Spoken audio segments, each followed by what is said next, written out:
this tragic event. Many of those lives that were lost were Black, elderly, low-income residents living in communities that have been ignored and under-resourced. They were often living in isolation, without access to cooling or care or other community safety net opportunities that they really deserve.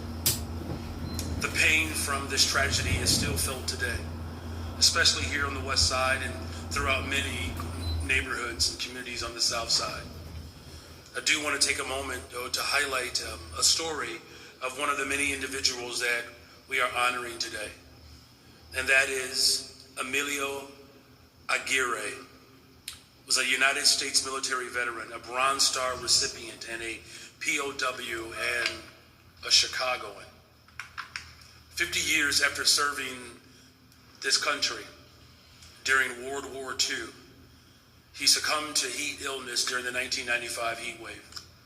For nearly 30 years, he rested in an unmarked grave, without a headstone, without a ceremony, and without the honors that he deserved.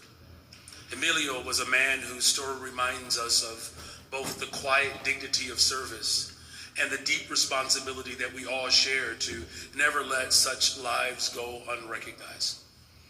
It was not until his story was brought to light by the research of sociologist Eric Klinenberg, the documentary Cooked, and the efforts of veterans led by Charles Henderson with the American Legion Harold Washington Post, that we began to fully understand the injustice of that silence.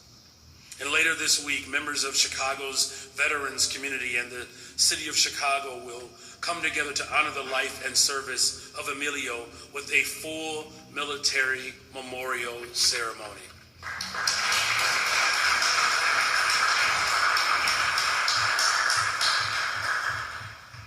The Mayor's Office of Veterans Affairs has led the effort to ensure that Emilio receives the long overdue recognition that he earned, including the installation of a military headstone that reflects his service and honors. And we are always working to ensure that there are no more stories that end like Emilio.